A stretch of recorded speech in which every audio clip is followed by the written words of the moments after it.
In this video, we will learn about the birth of Prophet Ibrahim, peace be upon him, and the incident of his being put into the womb. Nimrod was the king of Babylon. The current name of Babylon is Iraq. Nimrod was a very arrogant person. He used to tell people to worship me. The whole nation had gone astray, and they had completely forgotten Allah. Allah intended to send his messenger to guide this nation. There were also astrologers in Nimrod's court. Among them, one astrologer held a very high position. He was very close to Nimrod.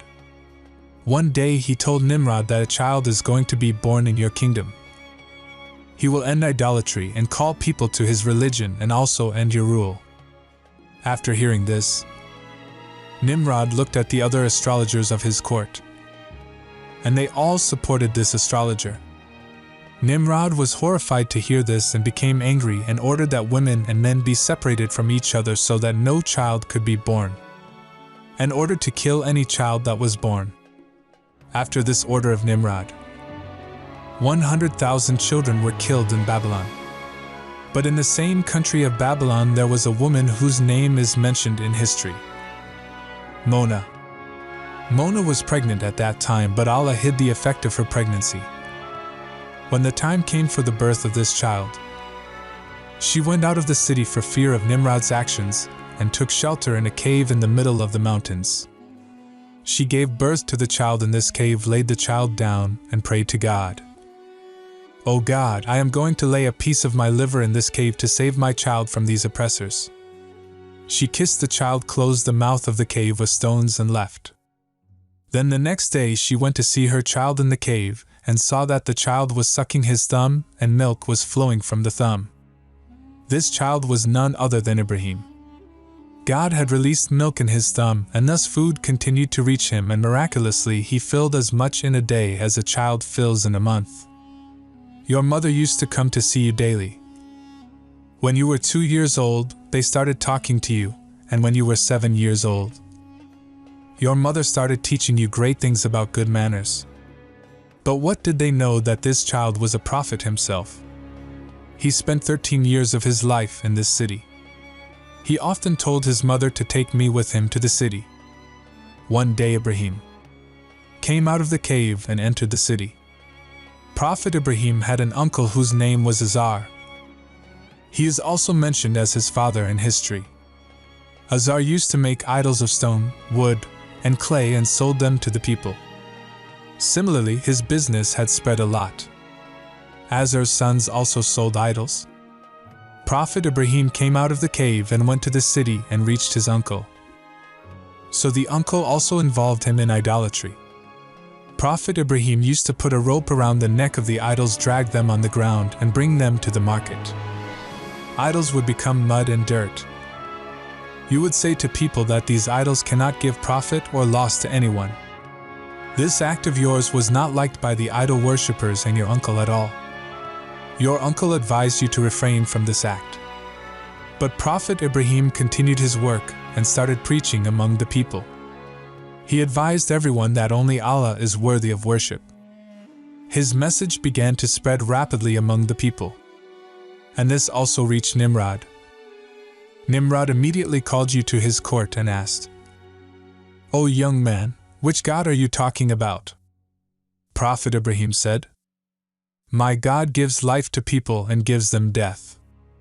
Nimrod said, "I can do all this."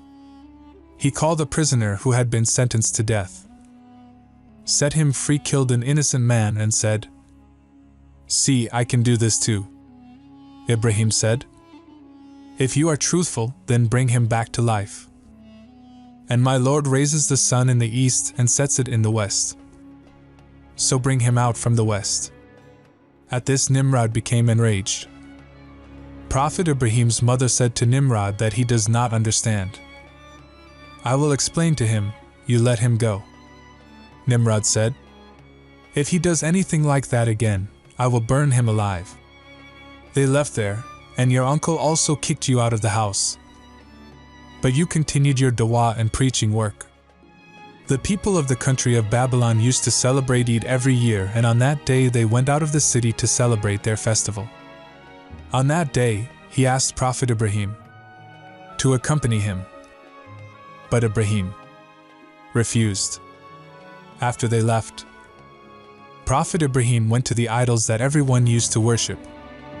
You took an axe and broke the hands and feet of all the idols and put the axe on the shoulder of the big idol.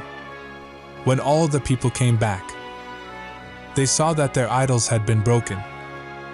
And they all became angry and said, "This is certainly Ibrahim's work, he is against our idols." People put you in the dock and asked, "Tell me, who did this work?" You replied, "Why don't you ask your big idol? Who has an axe in his hand, he must have done all this." People say that this is an idol. How can it give profit or loss to someone? Prophet Ibrahim said, "This is what I am explaining to you people." But among them, there was a judge sent by Nimrod who said that you have brought down our idols and you will be punished, and it has been decided to burn you alive. Prophet Ibrahim said, "Do what you want to do. I am not afraid of your decisions. Only Allah is the master of life and death." Nimrod announced that a lot of fuel should be collected to burn Ibrahim. Fuel was collected for several days. During this time, Prophet Ibrahim was kept in prison. And when a lot of wood was collected and a minaret was built, it was set on fire. That fire was so high that even a bird would pass over it, and it would turn into ashes. Due to the severity of the fire, the question arose, how should Ibrahim be put in the middle of it? So the devil put a trick in the minds of the people. They prepared a catapult in which Ibrahim could be tied and thrown into the fire even from a long distance. When Prophet Ibrahim was tied up, everything in the universe expressed its desire to help Ibrahim. And the earth said, "O Allah, there is no one who takes your name on me except Ibrahim, so is it acceptable for people to burn him?" The angel said, "O Allah, your friend is being burned, so help him." When these tyrants fired a catapult to throw Ibrahim into the fire, Prophet Jibreel came and met him in the air and asked that, "I can help you," Ibrahim said, "No, I do not need you. Allah is sufficient for me." Allah commanded the fire directly, "O fire, to Abraham." Then the fire could not harm you. Prophet Jibreel used to visit you daily in the fire. You stayed inside this fire for 40 days, and not a single hair of yours was burnt. Nimrod became speechless after seeing all this. He said to Prophet Ibrahim, "Young man, your order also applies to fire." Ibrahim said, "All this is the order of my Lord. Not even a leaf moves without his will."